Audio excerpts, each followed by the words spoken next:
Hello again. Welcome once more to the next chapter, the next stave of Christmas Carol. I'm going to light our candles. I was looking at the pages, and I think this is our longest chapter. So tuck in, get some tea, and we'll go into this second ghost together. Stave 3, the second of 3 spirits. Oh my gosh, I don't have my scarf on. I'll have to put it on soon.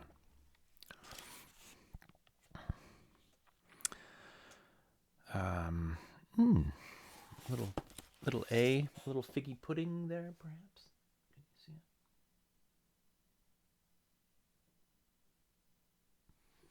it? Figgy pudding. That's what I think it is. The second of 3 spirits.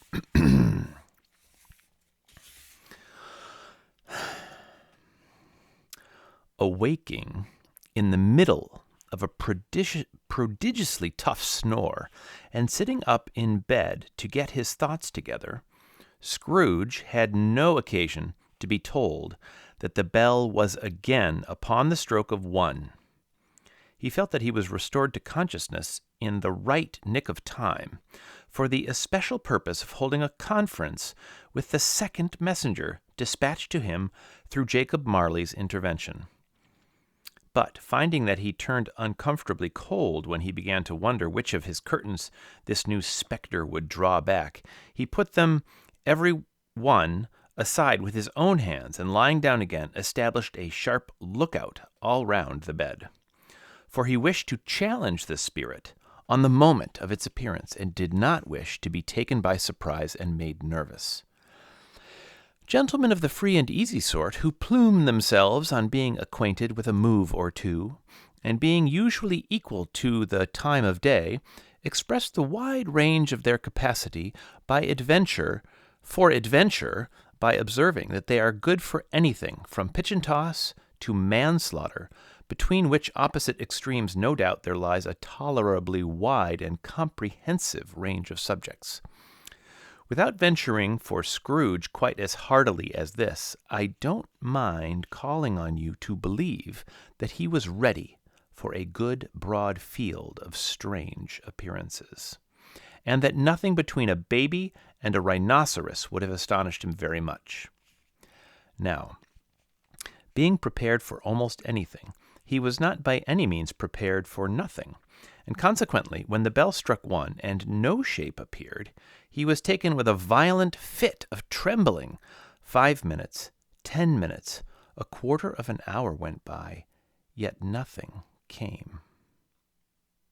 All this time he lay upon his bed, the very core and center of a blaze of ruddy light, which streamed upon it when the clock proclaimed the hour, and which, being only light, was more alarming than a dozen ghosts, as he was powerless to make out what it meant, or would be at, and was sometimes apprehensive that he might be at that very moment an interesting case of spontaneous combustion, without having the consolation of knowing it.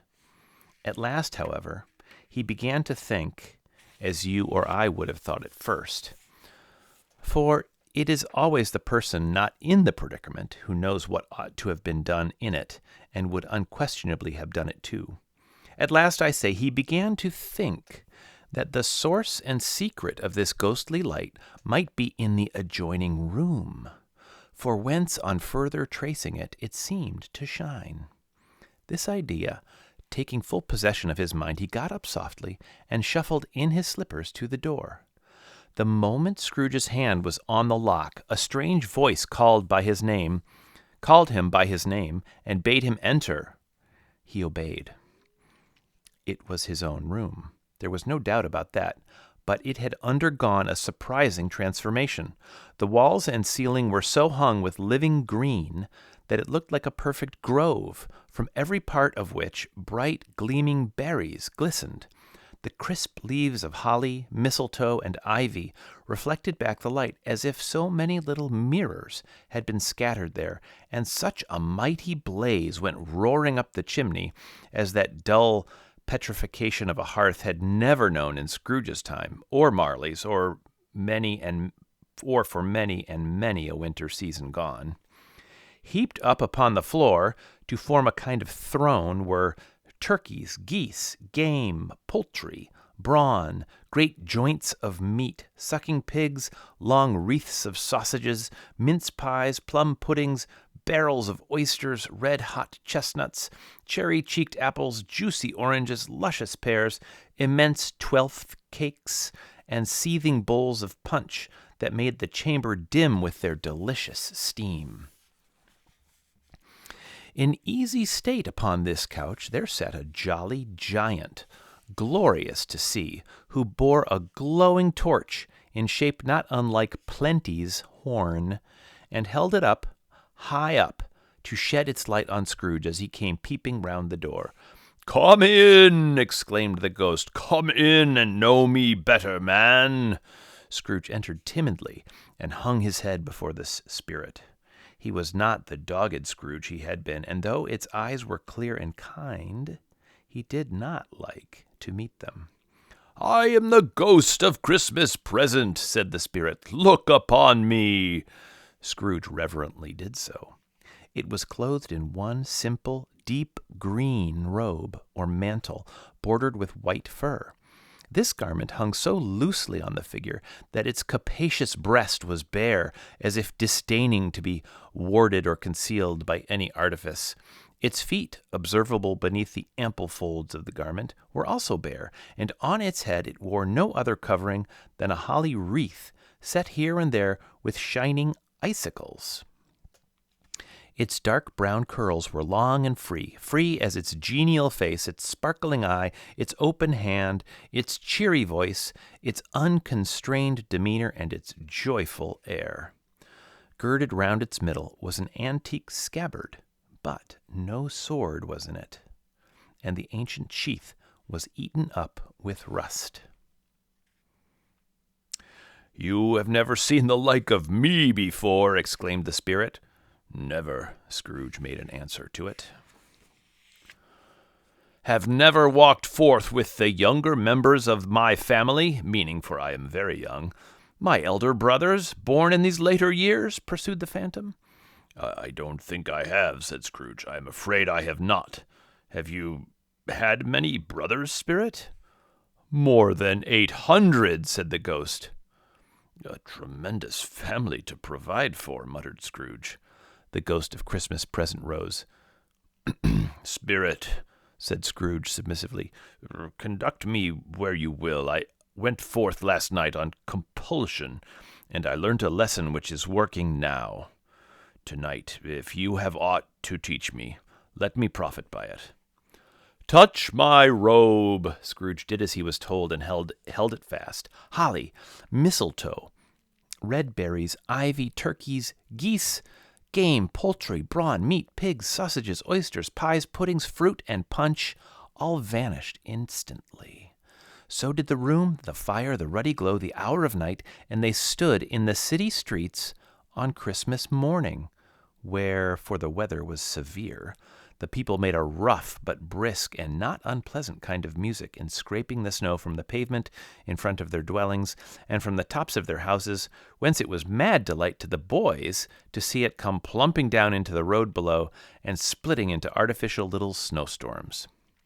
The house fronts looked black enough, and the windows blacker, contrasting with the smooth white sheet of snow upon the roofs, and with the dirtier snow upon the ground, which last deposit had been plowed up in deep furrows by the heavy wheels of carts and wagons, furrows that crossed and recrossed each other hundreds of times where the great streets branched off and made intricate channels hard to trace in the thick yellow mud and icy water.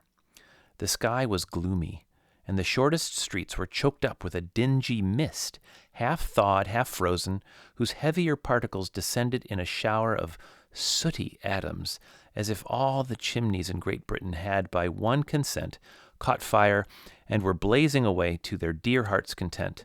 There was nothing very cheerful in the climate or the town, and yet was there an air of cheerfulness abroad that the clearest summer air and brightest summer sun might have endeavored to diffuse in vain.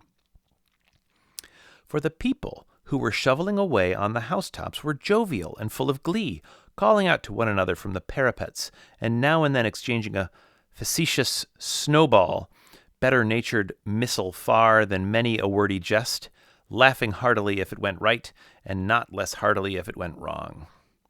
The poulterers' shops were still half open, and the fruiterers were radiant in their glory. There were great, round, pot-bellied baskets of chestnuts, shaped like waistcoats of jolly old gentlemen, lolling at the doors and tumbling out into the street in their apoplectic opulence. There were ruddy, brown-faced, broad-girthed Spanish onions, shining in the fatness of their growth like Spanish friars, and winking from their shelves in wanton slyness at the girls as they went by, and glanced demurely at the hung-up mistletoe. There were pears and apples clustered high in blooming pyramids. There were bunches of grapes made, in the shopkeeper's benevolence, to dangle from conspicuous hooks, that people's mouths might water gratis as they passed. There were piles of filberts, mossy and brown, recalling in their fragrance ancient walks among the woods, and pleasant shufflings, ankle-deep, through withered leaves. There were Norfolk biffins, squab and swarthy, setting off the yellow of the oranges and lemons, and in the great compactness of their juicy persons, urgently entreating and beseeching to be carried home in paper bags and eaten after dinner. The very gold and silver fish set forth among these choice fruits in a bowl, though members of a dull and stagnant-blooded race, appeared to know that there was something going on, and to a fish went gasping round and round their little worlds in slow and passionless excitement. The grocers, oh, the grocers, nearly closed with perhaps 2 shutters down or 1, but through those gaps such glimpses. It was not alone that the scales descending on the counter made a merry sound, or that the twine and roller parted company so briskly, or that the canisters were rattled up and down like juggling tricks, or even that the blended scents of tea and coffee were so grateful to the nose, or even that the raisins were so plentiful and rare, the almonds so extremely white, the sticks of cinnamon so long and straight, the other spices so delicious, the candied fruits so caked and spotted with molten sugar as to make the coldest lookers-on feel faint and subsequently bilious. Nor was it that the figs were moist and pulpy, or that the French plums blushed in modest tartness from their highly decorated boxes, or that everything was good to eat and in its Christmas dress. But the customers were all so hurried and so eager in the hopeful promise of the day that they tumbled up against each other at the door, crashing their wicker baskets wildly, and left their purchases upon the counter and came running back to fetch them, and committed hundreds of the like mistakes in the best humor possible, while the grocer and his people were so frank and fresh that the polished hearts with which they fastened their aprons behind might have been their own, worn outside for general inspection, and for Christmas daws to peck at if they chose. But soon the steeples called good people all to church and chapel, and away they came, flocking through the streets in their best clothes and with their gayest faces.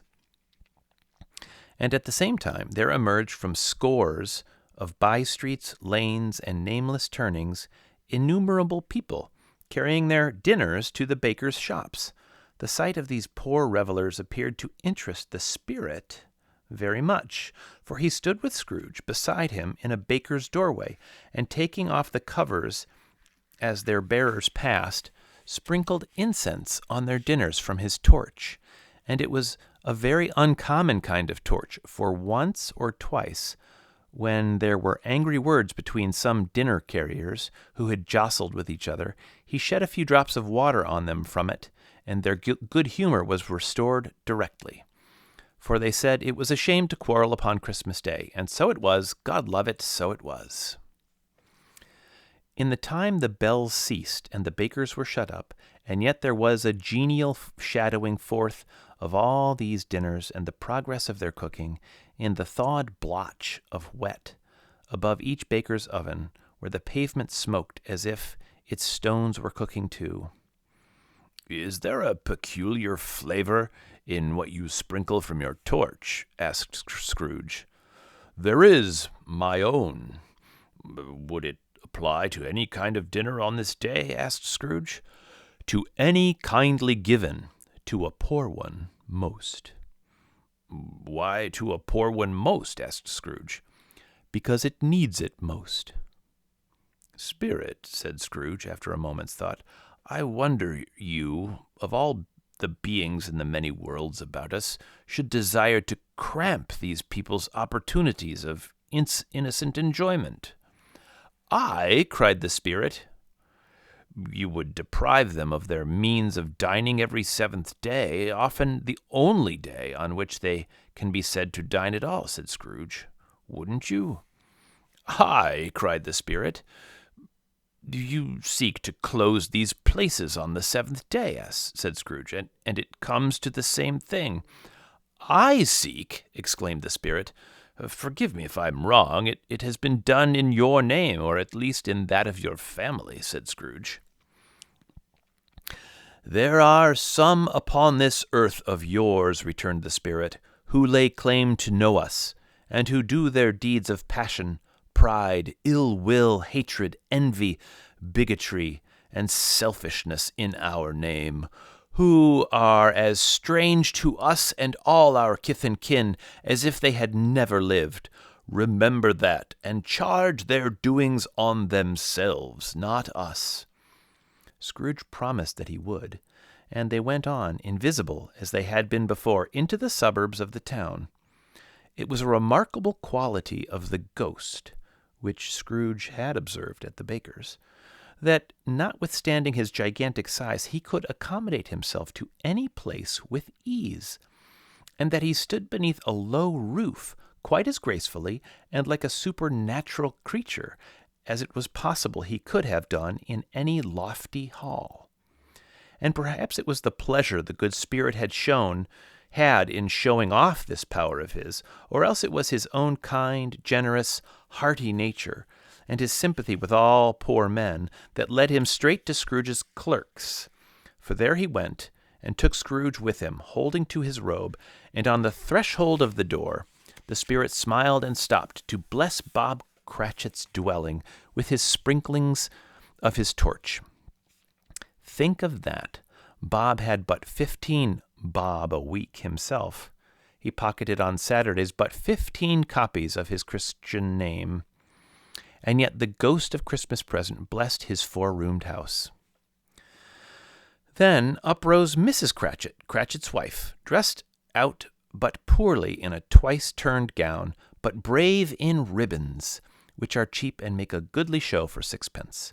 And she laid the cloth, assisted by Belinda Cratchit, second of her daughters, also brave in ribbons, while Master Peter Cratchit plunged a fork into the saucepan of potatoes, and getting the corners of his monstrous shirt-collar, Bob's private property, conferred upon his son and heir in honor of the day, into his mouth, rejoiced to find himself so gallantly attired, and yearned to show his linen in the fashionable parks.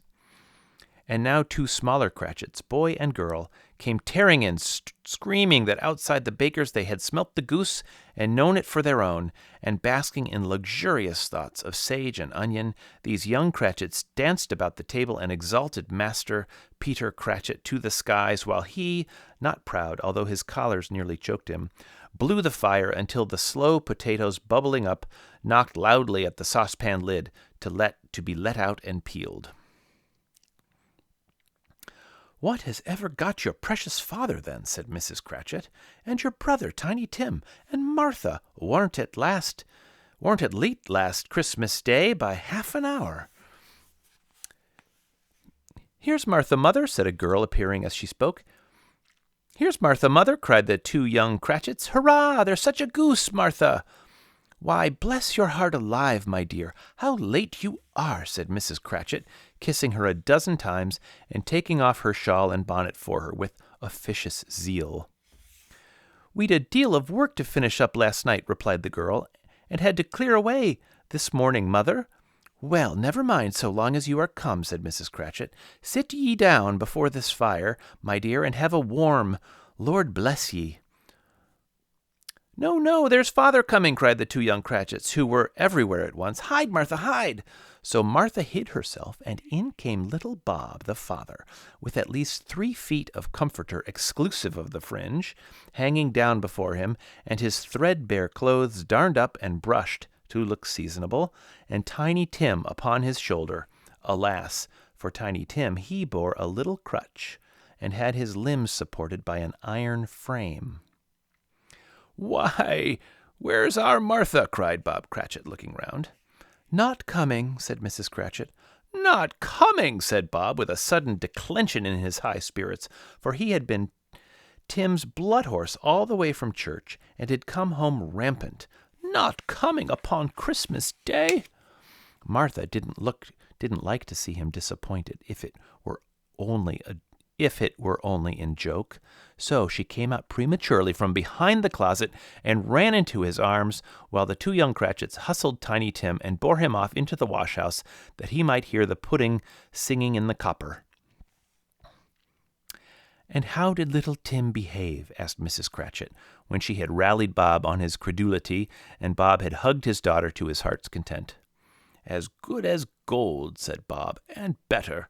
Somehow he gets thoughtful, sitting by himself so much, and thinks the strangest things you ever heard. He told me, coming home, that he hoped the people saw him in church, because he was a cripple, and it might be pleasant to them to remember upon Christmas Day who made lame beggars walk and blind men see." Bob's voice was tremulous when he told them this, and trembled more when he said that Tiny Tim was growing strong and hearty. His active little crutch was heard upon the floor, and back came Tiny Tim before another word was spoken, escorted by his brother and sister to his stool beside the fire. And while Bob, turning up his cuffs, as if, poor fellow, they were capable of being made more shabby, compounded some hot mixture in a jug with gin and lemons, and stirred it round and put it on the hob to simmer, Master Peter and the 2 ubiquitous young Cratchits went to fetch the goose, with which they soon returned in high procession. Such a bustle ensued that you might have thought a goose, the rarest of all birds, a feathered phenomenon, to which a black swan was a matter of course, and in truth it was something very like it in that house. Mrs. Cratchit made the gravy, ready beforehand in a little saucepan, hissing hot. Master Peter mashed the potatoes with incredible vigor. Miss Belinda sweetened up the applesauce. Martha dusted the hot plates. Bob took Tiny Tim beside him in a tiny corner at the table. The 2 young Cratchits set chairs for everybody, not forgetting themselves, and, mounting guards upon their posts, crammed spoons into their mouths, lest they should shriek for goose before their turn came to be helped. At last, the dishes were set on, and grace was said. It was succeeded by a breathless pause, as Mrs. Cratchit, looking slowly all along the carving knife, prepared to plunge it in the breast. But when she did, and when the long-expected gush of stuffing issued forth, one murmur of delight arose all round the board, and even Tiny Tim, excited by the 2 young Cratchits, beat on the table with the handle of his knife and feebly cried, "Hurrah!" There never was such a goose. Bob said he didn't believe there ever was such a goose cooked. Its tenderness and flavor, size and cheapness were the themes of universal admiration. Eked out by the applesauce and mashed potatoes, it was a sufficient dinner for the whole family. Indeed, as Mrs. Cratchit said, with great delight, surveying one small atom of a bone upon the dish, they hadn't ate it all at last. Yet everyone had had enough, and the youngest Cratchits in particular were steeped in sage and onion to the eyebrows. But now the plates being changed by Miss Belinda, Mrs. Cratchit left the room alone, too nervous to bear witnesses, to take the pudding up and bring it in.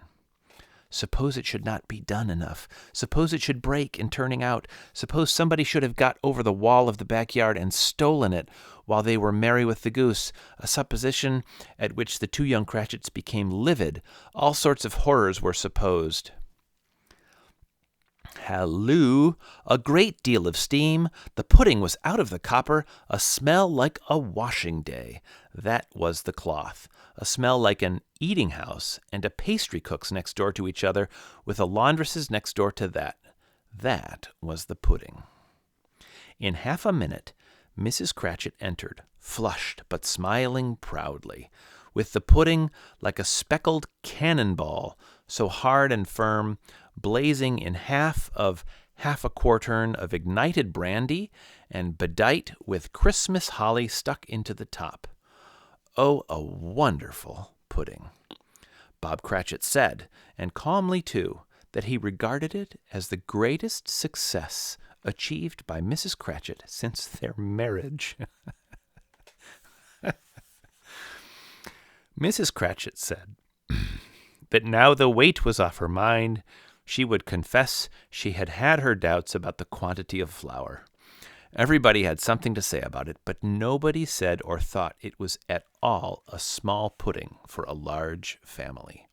It would have been flat heresy to do so. Any Cratchit would have blushed to hint at such a thing. At last the dinner was all done, the cloth was cleared, the hearth swept, and the fire made up. The compound in the jug being tasted and considered perfect, apples and oranges were put upon the table, and a shovelful of chestnuts on the fire. Then all the Cratchit family drew round the hearth in what Bob Cratchit called a circle, meaning half a one, and at Bob Cratchit's elbow stood the family display of glass, 2 tumblers, and a custard cup without a handle. These held the hot stuff from the jug, however, as well as golden goblets would have done, and Bob served it out with beaming looks, while the chestnuts on the fire sputtered and crackled noisily. Then Bob proposed, "A Merry Christmas to us all, my dears, God bless us," which all the family re-echoed. "God bless us, every one," said Tiny Tim, the last of all. He sat very close to his father's side upon his little stool. Bob held his withered little hand in his, as if he loved the child and wished to keep him by his side and dreaded that he might be taken from him. "Spirit," said Scrooge, with an interest he had never felt before, "tell me if Tiny Tim will live." "I see a vacant seat," replied the ghost, "in the poor chimney corner, and a crutch without an owner carefully preserved. If these shadows remain unaltered by the future, the child will die." "No, no," said Scrooge. "Oh, no, kind spirit. Say he will be spared." "If these shadows remain unaltered by the future, none other of my race," returned the ghost, "will find him here. What then? If he be like to die, he had better do it, and decrease the surplus population." Scrooge hung his head to hear his own words quoted by the spirit, and was overcome with penitence and grief. "Man," said the ghost, "if man you be in heart, not adamant, forbear that wicked cant until you have discovered what the surplus is, and where it is.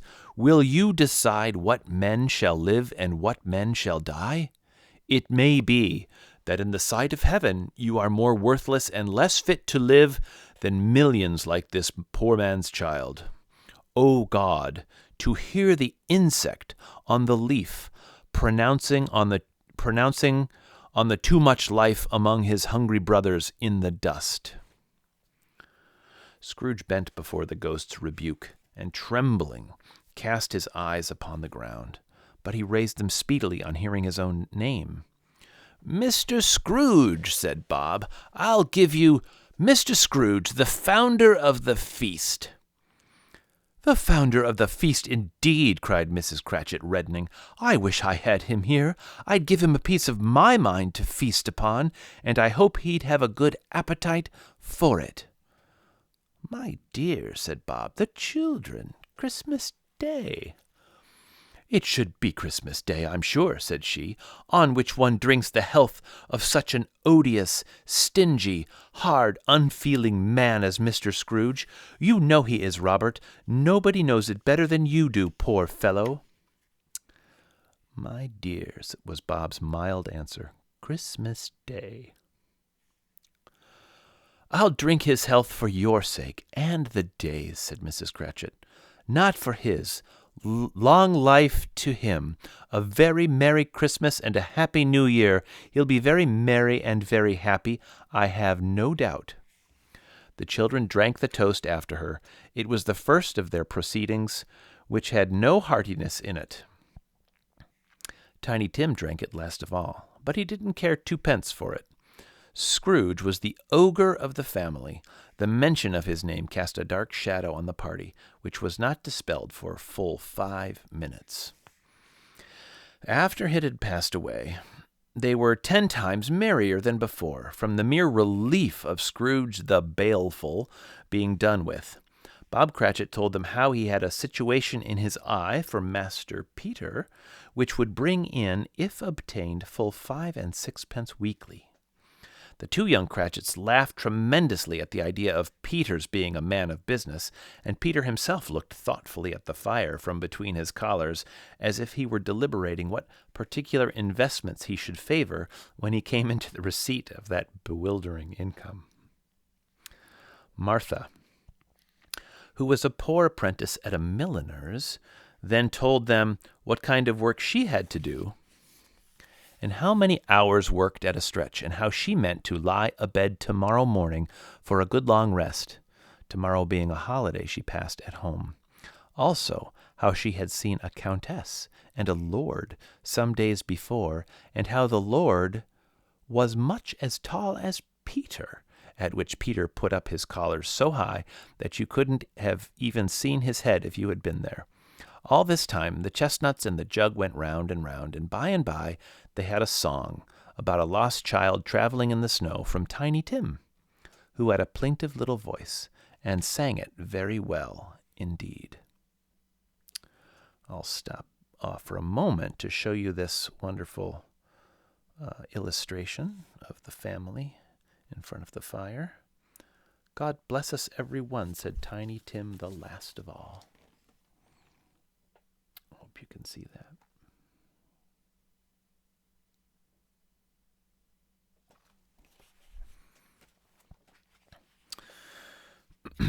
There was nothing of high mark in this. They were not a handsome family. They were not well dressed. Their shoes were far from being waterproof. Their clothes were scanty, and Peter might have known, and very likely did, the inside of a pawnbroker's. But they were happy, grateful, pleased with one another, and contented with the time. And when they faded, and looked happier yet in the bright sprinklings of the spirit's torch at parting, Scrooge had his eye upon them, and especially on Tiny Tim, until the last.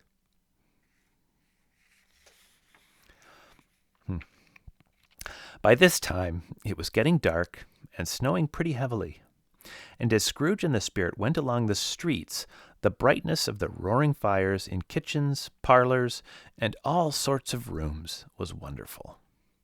Here the flickering of the blaze showed preparations for a cozy dinner, with hot plates baking through and through before the fire, and deep red curtains ready to be drawn to shut out cold and darkness. There, all the children of the house were running out into the snow to meet their married sisters, brothers, cousins, uncles, aunts, and be the first to greet them.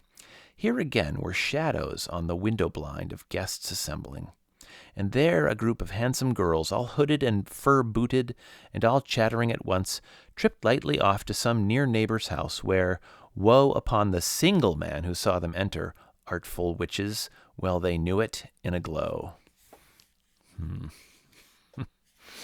Okay. But If you had judged from the numbers of people on their way to friendly gatherings, you might have thought that no one was at home to give them welcome when they got there, instead of every house expecting company and piling up its fires half chimney high. Blessings on it, how the ghost exulted! How it bared its breadth of breast, and opened its capacious palm, and floated on, outpouring with a generous hand its bright and harmless mirth on everything within its reach. The very lamplighter who ran on before, dotting the dusky street with specks of light, and who was dressed to spend the evening somewhere, laughed out loudly as the spirit passed, though little kenned the lamplighter that he had any company but Christmas.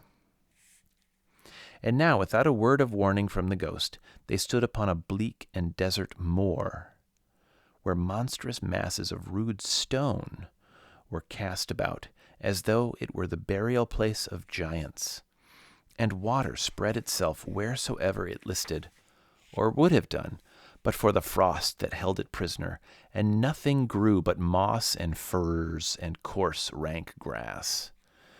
Down in the west the setting sun had left a streak of fiery red, which glared upon the desolation for an instant like a sullen eye, and frowning lower, lower, lower yet, was lost in the thick gloom of darkest night. "What place is this?" asked Scrooge. "A place where miners live, who labor in the bowels of the earth," returned the spirit. "But they know me. See!" A light shone from the window of a hut, and swiftly they advanced towards it. Passing through the wall of mud and stone, they found a cheerful company assembled round a glowing fire. An old man and woman, with their children and their children's children, and another generation beyond that, all decked out gaily in their holiday attire. The old man, in a voice that seldom rose above the howling of the wind upon the barren waste, was singing them a Christmas song. It had been a very old song when he was a boy, and from time to time they all joined in the chorus. So surely as they raised their voices, the old man got quite blithe and loud, and so surely as they stopped, his vigor sank again. The spirit did not tarry here, but bade Scrooge hold his robe, and passing on above the moor, sped whither? Not to sea, to sea. To Scrooge's horror, looking back, he saw the last of the land, a frightful range of rocks behind them, and his ears were deafened by the thundering of water as it rolled and roared and raged among the dreadful caverns it had worn, and fiercely tried to undermine the earth. Built upon a dismal reef of sunken rocks, some league or so from shore, on which the waters chafed and dashed, the wild year through, there stood a solitary lighthouse. Great heaps of seaweed clung to its base, and storm birds born of the wind, one might suppose, as seaweed of the water, rose and fell about it like the waves they skimmed.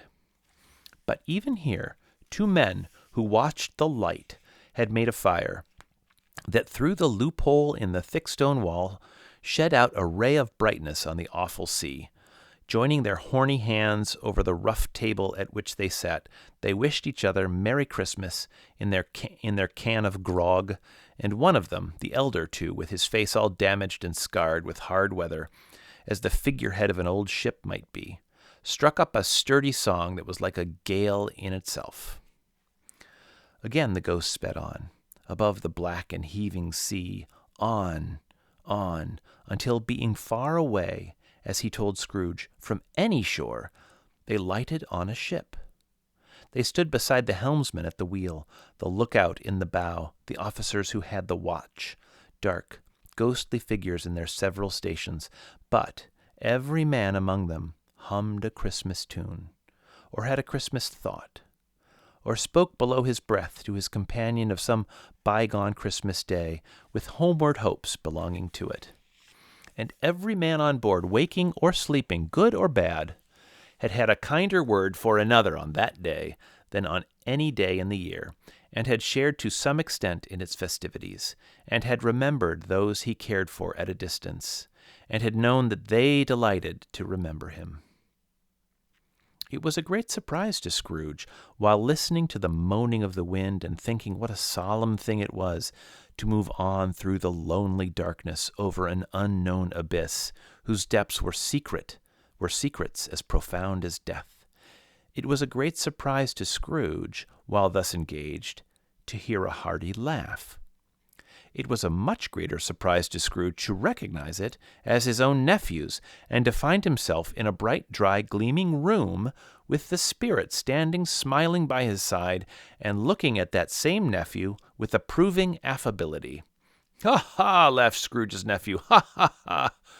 If you should happen, by any unlikely chance, to know a man more blessed in a laugh than Scrooge's nephew, all I can say is, I should like to know him too. Introduce him to me, and I'll cultivate his acquaintance." It is a fair, even-handed, noble adjustment of things, that while there is infection in disease and sorrow, there is nothing in the world so irresistibly contagious as laughter and good humor.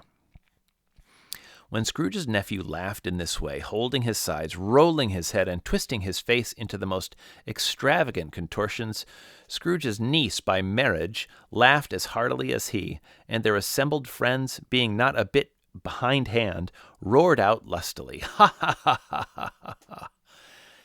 "He said that Christmas was a humbug as I live!" cried Scrooge's nephew. "He believed it, too!" "More shame for him, Fred," said Scrooge's niece indignantly. "Bless those women, they never do anything by halves. They are always in earnest." She was very pretty, exceedingly pretty, with a dimpled, surprised-looking, capital face, a ripe little mouth that seemed made to be kissed, as no doubt it was, all kinds of good little dots about her chin that melted into one another when she laughed, and the sunniest pair of eyes you ever saw in any little creature's head. Altogether, she was what you would have called provoking, you know, but satisfactory, too. Oh, perfectly satisfactory. "He's a comical old fellow," said Scrooge's nephew. "That's the truth, and not so pleasant as he might be. However, his offenses carry their own punishment, and I have nothing to say against him." "I'm sure he is very rich, Fred," hinted Scrooge's niece. "At least you always tell me so." "What of that, my dear?" said Scrooge's nephew. "His wealth is of no use to him. He don't do any good with it. He don't make himself comfortable with it. He hasn't the satisfaction of thinking, that he is ever going to benefit us with it." "I have no patience with him," observed Scrooge's niece. Scrooge's niece's sisters and all the other ladies expressed the same opinion. "Oh, I have," said Scrooge's nephew. "I am sorry for him. I couldn't be angry with him if I tried. Who suffers by his ill whims? Himself, always. Here he takes into his head to dislike us, and he won't come and dine with us. What's the consequence? He don't lose much of a dinner." "Indeed, I think he loses a very good dinner," interrupted Scrooge's niece. Everybody else said the same, and they must be allowed to have been competent judges, because they had just had dinner, and, with the dessert upon the table, were clustered round the fire by lamplight. "Well, I'm very glad to hear it," said Scrooge's nephew, "because I haven't any great faith in these young housekeepers. What do you say, Topper?" Topper had clearly got his eye upon one of Scrooge's niece's sisters, for he answered that a bachelor was a wretched outcast who had no right to express an opinion on the subject, whereat Scrooge's niece's sister, the plump one with the lace tucker, not the one with the roses, blushed. "Do go on, Fred," said Scrooge's niece, clapping her hands. "He never finishes what he begins to say. He is such a ridiculous fellow." Scrooge's nephew reveled in another laugh, and it was impossible to keep the infection off. Though the plump sister tried hard to do it with aromatic vinegar, his example was unanimously followed. "I was only going to say," said Scrooge's nephew, "that the consequence of his taking a dislike to us, and not making merry with us, is, as I think, that he loses some pleasant moments, which could do him no harm. I am sure he loses pleasanter companions than he can find in his own thoughts, either in his mouldy old office or his dusty chambers. I mean, to give him the same chance every year, whether he likes it or not, for I pity him. He may rail at Christmas till he dies, but he can't help thinking better of it. I defy him if he finds me going there in good temper year after year and saying, Uncle Scrooge, how are you? If it only puts him in the vein to leave his poor clerk £50, that's something. And I think I shook him yesterday. It was their turn to laugh now at the notion of his shaking Scrooge, but being thoroughly good-natured and not much caring what they laughed at, so that they laughed at any rate, he encouraged them in their merriment and passed the bottle joyously. After tea, they had some music, for they were a musical family and knew what they were about when they sung a glee or catch. I can assure you, especially Topper, who could growl away in the bass like a good one, and never swell the large veins in his forehead or get red in the face over it. Scrooge's niece played well upon the harp, and played among other tunes a simple little air, a mere nothing you might learn to whistle it in 2 minutes, which had been familiar to the child who fetched Scrooge from the boarding school, as he had been reminded by the ghost of Christmas past. When this strain of music sounded, all the things that ghost had shown him came upon his mind. He softened more and more, and thought that if he could have listened to it often years ago, he might have cultivated the kindness of life for his own happiness with his own hands, without resorting to the sexton's spade that buried Jacob Marley. But they didn't devote the whole evening to music. After a while they played at forfeits, for it is good to be children sometimes, and never better than at Christmas, when its mighty founder was a child himself. Stop! There was first a game at Blind Man's Buff. Of course there was, and I no more believe Topper was really blind than I believe he had eyes in his boots. My opinion is that it was a done thing between him and Scrooge's nephew, and that the ghost of Christmas present knew it. The way he went after that plump sister in the lace tucker was an outrage on the credulity of human nature. Knocking down the fire irons, tumbling over the chairs, bumping up against the piano, smothering himself among the curtains, wherever she went, there went he. He always knew where the plump sister was. He wouldn't catch anybody else. If you had fallen up against him, as some of them did, and stood there, he would have made a feint of endeavoring to seize you, which would have been an affront to your understanding, and would instantly have sidled off in the direction of the plump sister. She often cried out that it wasn't fair, and it really was not.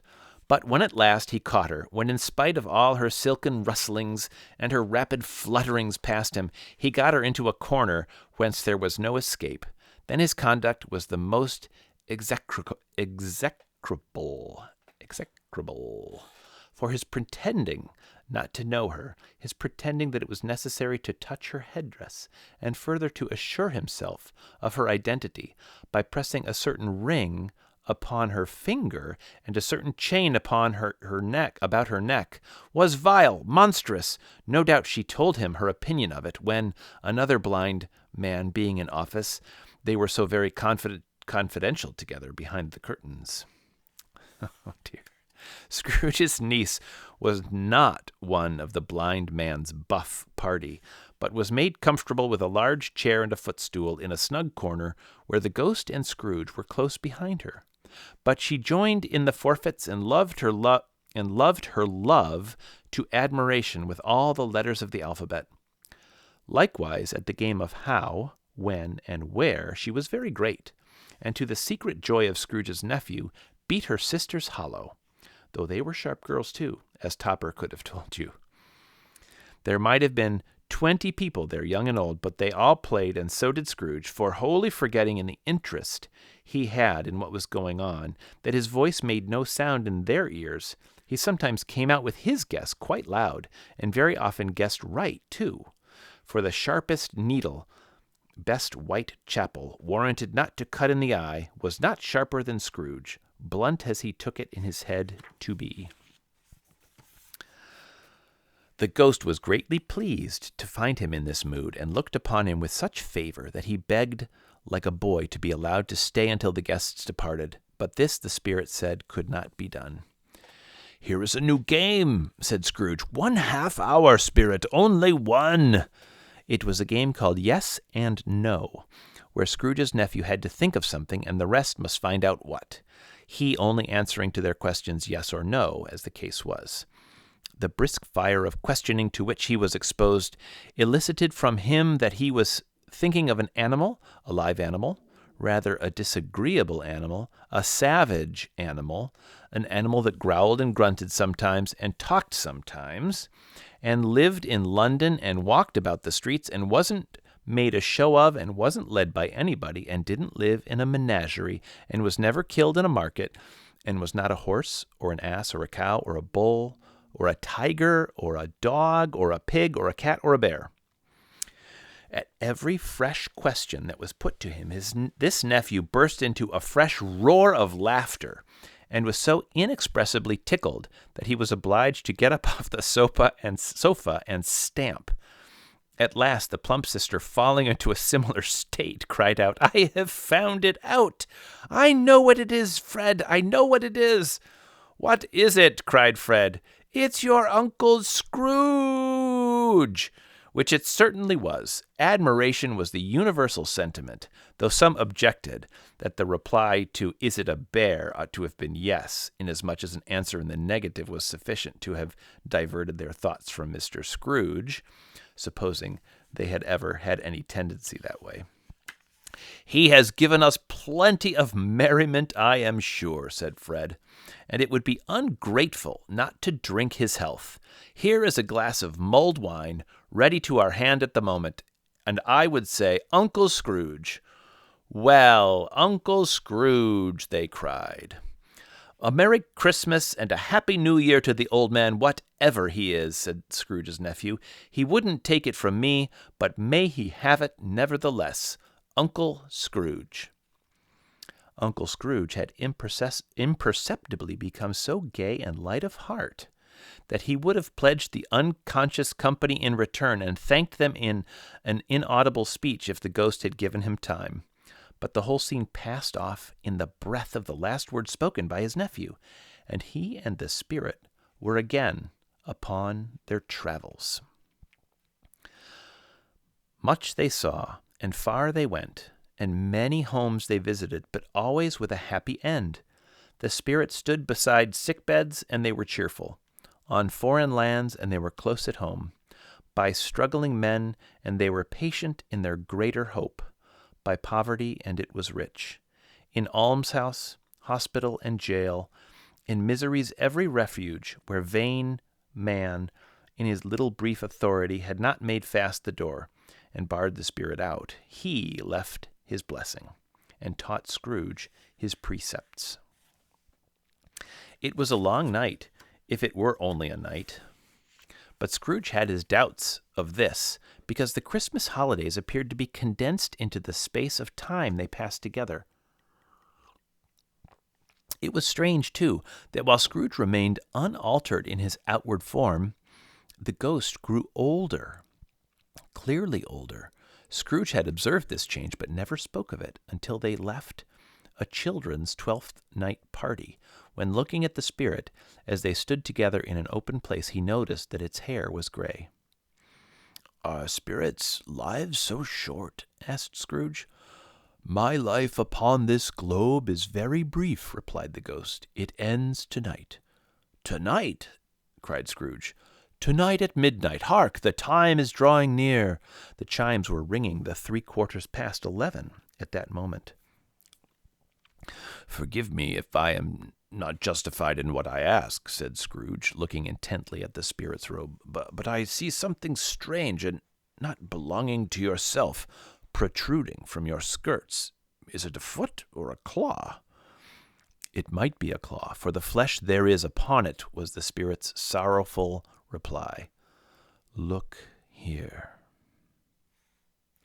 From the foldings of its robe it brought 2 children, wretched, abject, frightful, hideous, miserable. They knelt down at its feet and clung upon the outside of its garment. "Oh, man, look here! Look down here!" exclaimed the ghost.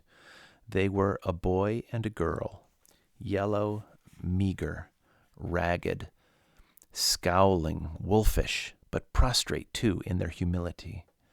Where graceful youth should have filled their features out and touched them with its freshest tints, a stale and shriveled hand like that of age had pinched, had twisted them, and pulled them into shreds. Where angels might have sat enthroned, devils lurked and glared out, menacing.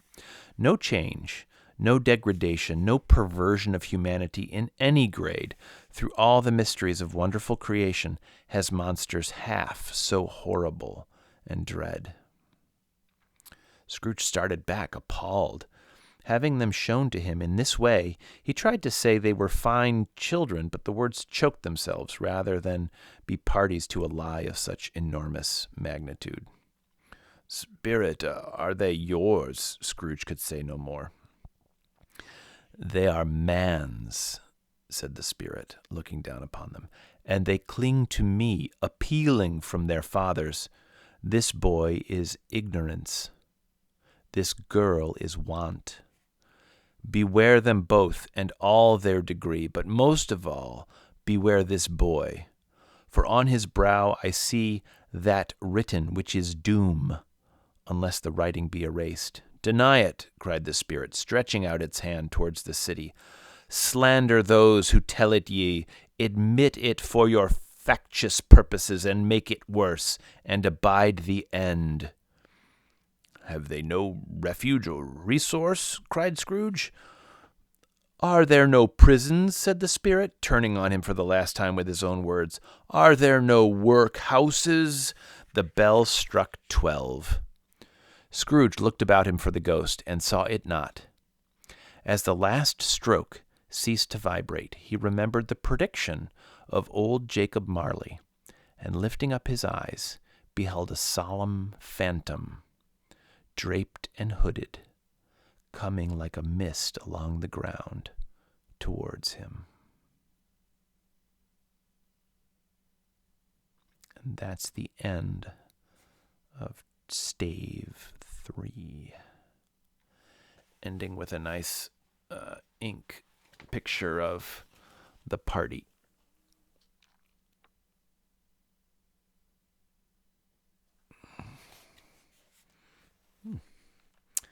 That didn't seem so long, or maybe I was just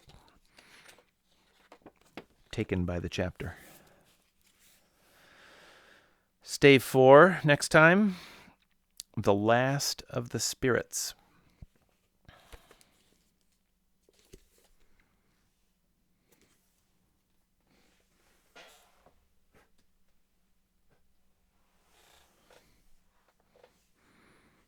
Good night.